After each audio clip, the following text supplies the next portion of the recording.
ဒီကနေပြီးတော့မှကျူစုပါတယ်ရှင်ဒီခါတော့ဒီကလေးလေးထုတ်ပြမှာပေါ့နော်ဒီကလေးလေးထုတ်ဖို့အတွက်လိုအပ်တဲ့ accessory တွေကိုပြပါမယ်ရှင်မင်းကအခုကလေးလေးထုတ်မှာပေါ့နော်ကလေးလေးထုတ်ဖို့စာအတွက်ဒီလိုညက်ကလေးလေးမင်းတို့စီမှာလေး TikTok ကလေးကရှာလို့မရအောင်အဲ့တော့ဒီဟာလေးရှိတာလေးပဲဝယ်လာခဲ့ပေါ့နော်မင်းထိုးချင်နေရဆိုတော့ကျတော့ဒါလေးကဘယ်လောက်ရှိမလဲမသိဘူးဒါလေးက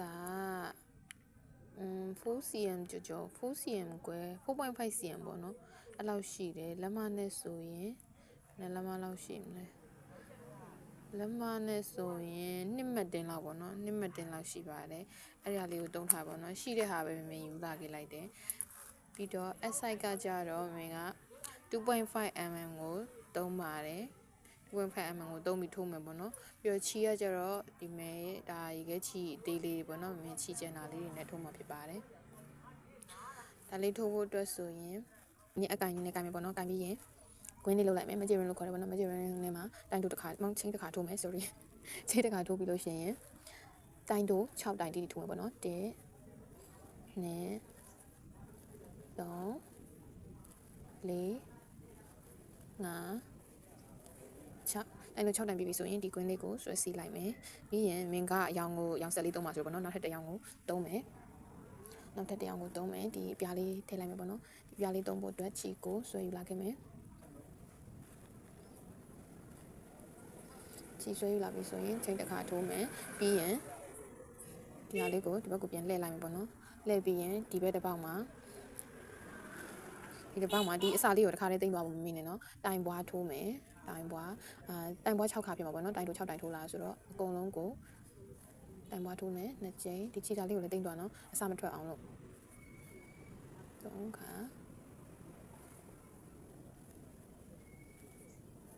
4ခါ5ခါ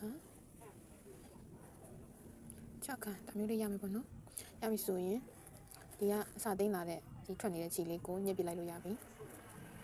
ပြီးရင်နောက်ထပ်တစ်ယောက်ပြောင်းမယ်ပေါ့နော်ဒီမှာ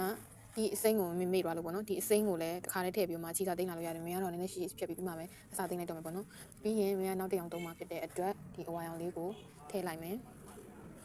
အဝါရောင်လေးထည့်ဖို့အတွက်ကိုခြေစာကိုဆွဲယူလာခဲ့မယ်ပြီးရင်ချိန်တစ်ခါထိုးမယ်ချိန်တစ်ခါထိုးပြီးရင်ဟိုဘက်ပြန်လှည့်မယ်ပေါ့နော်ပြန်လှည့်မယ်ပြီးရင်ဒီမဲ့တစ်ခါတည်းဒီဟာကိုပြန်ပြီးမှဒီစာရောနှစ်ခုစလုံးပေါ့နော်အတစ်ထဲမဲ့အစာရောအရင်ကျန်တဲ့အပြာရောင်ကြိုးစားကိုရောတစ်ခါတည်းထည့်ပြီးမှတိမ့်သွားမယ်ပေါ့နော်အဲ့ဒါဆိုရင်ကြီးစာတိမ့်နေစရာထူပြီးမတိမ့်နေစရာမလိုတော့ပေါ့နော်ဒီမှာဆိုရင်တိုင်တိုးတစ်တိုင်းပြီးရင်နောက်တစ်ပေါက်မှာတိုင်ပွားနောက်ပြီးရင်နောက်တစ်ပေါက်မှာတိုင်တိုးတစ်တိုင်းနောက်တစ်ပေါက်မှာတိုင်ပွားတိုင်ပွားဆိုပြီး3ချိန် sorry 6ချိန်ဖြစ်မှာပေါ့နော်တိုင်တိုးတိုင်ပွားဒါကို5-6ခါလောက်ဒီမျိုးလေးအစာသိမ်းလာခဲ့ပြီဆိုရင်ဒါလေးကိုဖြည့်ပြလိုက်လို့ရပြီပေါ့နော်ဖြည့်လိုက်လို့ရပါပြီဒါပြီးရင်ဆက်ထိုးမယ်ပေါ့နော်တိုင်တိုးပြီးရင်တိုင်ပွားပြီးရင်တိုင်တိုးပြီးရင်တိုင်ပွားတိုင်တိုးတိုင်ပွားဒါမျိုးလေးရမယ်ပေါ့နော်ပြီးရင်မင်းကနောက်ထပ်တစ်ယောင်ဆက်ထိုးမယ်ပေါ့နော်နောက်ထပ်တစ်ယောင်ဆက်ထိုးမှာဖြစ်တဲ့အတွက်ကိုသုံးမဲ့အယောင်လေးကိုယူလိုက်မယ်ဒီအယောင်လေးကိုယူလာခဲ့ပြီးတော့ဒါကကိုကြိုက်တဲ့အယောင်ကိုဆက်လို့ရတယ်ပေါ့နော်မင်းကတော့ဒီဟာလေးတွေရှိတဲ့အတွက်ရုပ်ထိုးလို့နဲ့ပူနေတဲ့ဟာလေးတွေကိုကလေးလေးထိုးလိုက်တာပေါ့နော်ပြီးရင်ဒီမဲ့ဆိုရင်ဒီနှစ်ခုစလုံးကိုတိမ့်ဖို့မမေ့နဲ့နော်မဟုတ်လို့ရှိရင်လေပြန်ပြီးထွက်မှာဆိုလို့ပေါ့နော်ပြီးရင်တိုင်တိုးတစ်တိုင်းပြီးရင်နောက်တစ်ပေါက်မှာတိုင်တိုးတစ်တိုင်းပြီးရင်နောက်တစ်ပေါက်မှာတိုင်ပွားထိုးရမယ်ပေါ့နော်ဒီလိုမျိုးလေးပေါ့နော်ပြီးရင်တိုင်တိုးတိုင်းနှစ်တိုင်းနောက်တစ်ပေါက်မှာကျတော့တိုင်ပွားနောက်ဆိုရပြီပေါ့နော်ဒါဆိုရင်ဒီဟာလေးကိုတသေးရဖြစ်အောင်ညှစ်ပြလိုက်ရင်ရပါပြီပြီးရင်ဆက်ထိုးမယ်ပေါ့နော်တိုင်းနှစ်တိုင်းပြီးရင်တိုင်ပွားတစ်တိုင်းနှစ်တိုင်းပြီးတော့တိုင်ပွားတစ်တိုင်းနှစ်တိုင်းနောက်တစ်ပေါက်မှာတိုင်ပွား နောက်တစ်ခါလဲတိုင်တို့နှစ်တိုင်းနောက်တစ်ပေါက်မှာတိုင်ပွားဒီလိုလေးရမယ်ပေါ့နော်ပြီးရင်မင်းတို့ကနောက်ထပ်မင်းကတော့နောက်တစ်ယောက်ထပ်ထည့်အောင်ပေါ့နော်ဒီနေရာမှာကိုကရက်ချင်ပြီဆိုရင်လည်းရက်လို့ရတယ်ပေါ့နော်ဒီလိုလေးချိန်ပြီးတော့မှရက်ချင်လည်းရက်လို့ရပါတယ်မင်းချင်မင်းကတော့တစ်ယောက်လောက်ထပ်ထည့်အောင်ပေါ့နော်ဒီခရင်ရောင်လေးကိုနောက်ဆုံးပိတ်ထည့်လိုက်မယ်ပေါ့နော်မင်းကခရင်ရောင်လေးကိုယူလာခဲ့မယ်ယူလာခဲ့ပြီးတော့မှချိန်တစ်ခါထိုးမယ်ပြီးရင်ဒီနှစ်ခုစလုံးကိုယူပြီးတော့မှနောက်ကိုကတ်ထားလိုက်မယ်ပေါ့နော်ပြီးရင်ခြေစာသိမ်းမယ်ပြီးရင်တတိုင်းနောက်တစ်ပေါက်မှာတတိုင်းနှစ်တိုင်းနောက်တစ်ပေါက်မှာတတိုင်းသုံးတိုင်းပြီးရင်နောက်တစ်ပေါက်မှာတိုင်ပွားပေါ့နော်ထိုးလာခဲ့မယ်ဒီတိုင်းပဲတိုင်တို့သုံးတိုင်းတိုင်ပွားဒီစီအောင်ထိုးလာခဲ့လို့ရှိရင်ပြီးရင်ပြမယ်ပေါ့နော်မင်းကဒီမဲဒီတန်းကိုစုပ်တီပေါ့နော်တိုင်တို့သုံးတိုင်းတိုင်ပွားကိုစုပ်တီထိုးလာခဲ့ပြီဆိုရင်ခြေကိုနည်းနည်းရှိရှိလေးဖြတ်လိုက်ပါမယ်ခြေစာသိမ်းဖို့တော့ပေါ့နော်ပြီးရှင်ဒါလေးကိုဆွဲထုတ်လိုက်မယ်ပြီးရင်အစာတွေကျန်တဲ့ထွက်နေတဲ့ဟာတွေကိုအကုန်လုံးစားလိုက်သိမ်းမယ်ပေါ့နော်ဒီနောက်ကိုပဲဒီကလေးရဲ့အောက်ခြေပဲရောက်မယ့်နေရာကိုပဲမင်းကတော့ထည့်လိုက်တယ်ပေါ့နော်ဘာဖြစ်လို့လဲဆိုတော့အဲ့နေရာကဒီကလစ်နဲ့ဒီလိုတွားသွင်းမဲ့ခါကြလို့ရှိရင်ကော်နဲ့ဖိလိုက်လို့ရှိရင်ပြန်ပြီးမပြုတ်ထွက်လဲတော့ပေါ့နော်အဲ့မို့ဒါတော့ကိုကြိုက်တဲ့ဘက်ကိုထားပါတော့ဒီဘက်ကကိုလှတယ်ထင်ရင်တော့ဒီဘက်ကိုထားပါတော့မင်းကတော့ဒီဘက်ကကိုလှတယ်ထင်လို့ဒီဟာလေးကိုဟိုထားမယ်ပေါ့နော်ဒီကြော်လေးဒီဟိုဟာလေးကဒီတက်တန်လေးပေါ့နော်ပြောမယ်ဆိုရင်တော့တက်တန်လေးကကာလာဆက်လေးနုနုလေးတွေတုံးရင်တော့အရင်ချစ်စရာကောင်းမှာပေါ့နော်မင်းကတော့ရှိရနေပဲထိုးပြတာဆိုတော့ကျတော့နည်းနည်းတော့အယောင်ကစမ်းဖြစ်နေပေါ့နော်ဒါပေမဲ့ချစ်စရာကောင်းပါနဲ့နော်အဓိကပြီးသွားရင်လာနေဖို့ပဲမင်းကတော့ဒီတိုင်းပဲပြီးရင်သုံးခုလုံးကိုစုပြီးတော့မှချီလိုက်မယ်ပေါ့နော်နှစ်ခေါက်လောက်ချီလိုက်မယ်ပေါ့နော်ပြီးရင်နည်းနည်းတော့တင်းတင်းလေးဆိုပြီးတော့နှစ်ခေါက်လောက်ချီပြီးရင်ညှက်ချလိုက်ပါမယ်ဒါဆိုရင်ဒီဟာလေးပြီးပြီပေါ့နော်ပြီးရှင်ဆိုရင်တော့ဒီပုံမှာမင်းကအသေးပုံလေးလာဆင်မယ်ပေါ့နော်အသေးပုံမဟုတ်ဘဲနဲ့တခြားပုံလေးလာဆင်လည်းရပါတယ်ချင်းနှစ်ခါထိုးမယ်မဂျီရင်းထဲမှာပြီးရင်တိုင်လက်တစ်ကြိမ်ထိုးမယ်ပြီးရင်တိုင်ရှည်တစ်ကြိမ်နှစ်ကြိမ်သုံးကြိမ်လေးကြိမ်ပြီးပြီဆိုရင်ချင်းနှစ်ခါထိုးမယ်ပြီးရင်နောက်ထပ်တိုင်ရှည်လေးကြိမ်ထပ်ထိုးမယ်ဒီနဲ့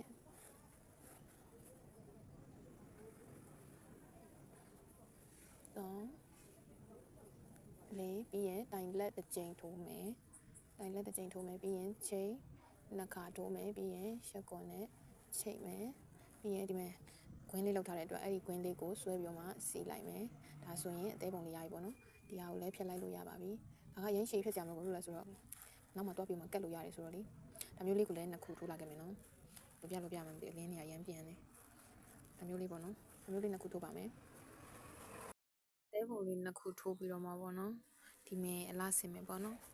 ကော်လေးနဲ့ကတ်လိုက်ပါမယ်ကော်ကလည်းမြင်းတဲ့အတိုင်းပဲကုန်ကန်နီးနေပြီကော်တော့မှရှာဝယ်လို့မရတဲ့အခြေအနေဖြစ်နေရပေါ့နော်ရှာဝယ်လို့မရဘူးဆိုတာစိုက်နေမှာဒီလိုကော်ဟော့ကန်နဲ့တုံးရတဲ့ကော်ချောင်းတော့ရှိရပေါ့နော်ဒီလိုမျိုးကော်အေးရကြတော့မဝင်တာလို့ပြောပါတယ်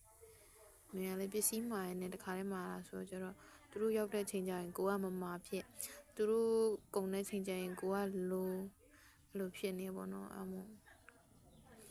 ပစ္စည်းကလည်းဝယ်ရတာအရန်ကိုခက်တဲ့အချိန်ဖြစ်နေတာပေါ့နော်ဒီလိုလေးကတ်လိုက်ပါမယ်လာအောင်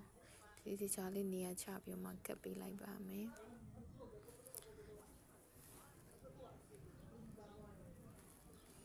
နောက်တစ်ခုကိုလည်းပဲကော်လေးတိချာတုပ်ပြီးမှကတ်ပေးလိုက်မယ်ပေါ့နော်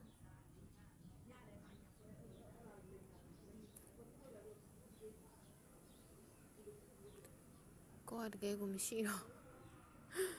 ကရင်နဲ့ကိုကုန်နေပြီ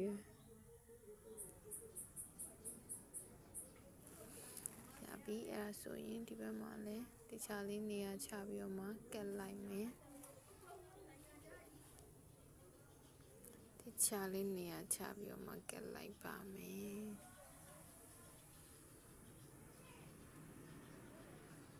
ဒီလိုလေးပေါ့နော်ယောက်ကထွက်နေ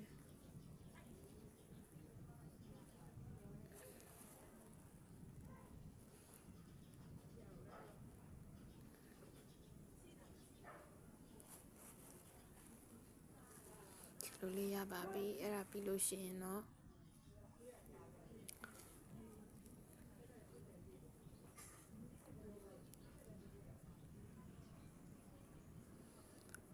ပြီးပြီဆိုရင်ကလစ်မှာကက်လိုက်ရင်ရှားပြီပေါ့နော်ကလစ်ကိုကော်တုပ်လိုက်ပါမယ်ဒီလိုကော်မသုံးမဲ့နဲ့အပူပေးတဲ့ကော်ချောင်းသုံးလဲရတယ်ပေါ့နော်မင်းကဒါနဲ့ပဲသုံးပြလိုက်တယ်ဘာလို့လဲဆိုတော့အဲ့ကော်ကမင်းသုံးရင်မြဲတဲ့လက်ကအပူမလောင်တဲ့ခါမရှိဘူးခဏတိုင်းကိုင်တိုင်းပူထိတယ်ပေါ့နော်အမမင်းကဒီကော်အေးကိုပို့ပြီးမှသုံးဖြစ်တာပေါ့နော်ဒါကဒီလိုလေးပေါ့နော်ဒီခြီစာသိမ်းထားတဲ့နေရာလေးမှာဒီချာလေးဖြီးပြီးတော့မှကပ်ပေးလိုက်မယ်ပေါ့နော်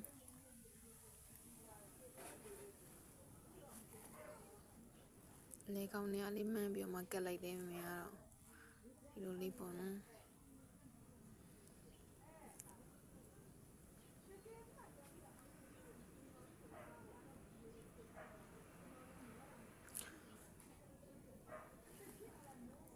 ဒါလေးကိုအချိန်ခဏလောက်ထားလိုက်ပြီးဆိုတော့ကော်အေးဆိုရတော့လုံးဝချက်ချင်းကြီးခြောက်မသွားဘူးပေါ့နော်ဟိုပါတဲ့အပူပေးတဲ့ကော်ချောင်းဆိုရင်တော့ကပ်ပြီးခဏနေရပြီပေါ့နော်ဒါကတော့ခဏလောက်စောင့်ပေးရမယ်6သွားပြီဆိုရင်သူရပြီပေါ့နော်ဒါမျိုးချစ်စရာကောင်းတဲ့ကလစ်လေးပြီးပါပြီအယောင်ကတော့ကိုကြိုက်တယ်လို့ဆက်လို့ရတယ်ပေါ့နော်ချစ်စရာကောင်းတဲ့အယောင်လေးဆက်ရင်ဒီထက်ပိုပြီးချစ်စရာကောင်းမှာမင်းကဒါကိုထိုးပြခြင်းတဲ့အတွက်ကြောင့်ရှိတဲ့ချီလေးနဲ့ပဲတုံးလိုက်တယ်ပေါ့နော်ဒါမျိုးလေးရပါမယ်ရှင်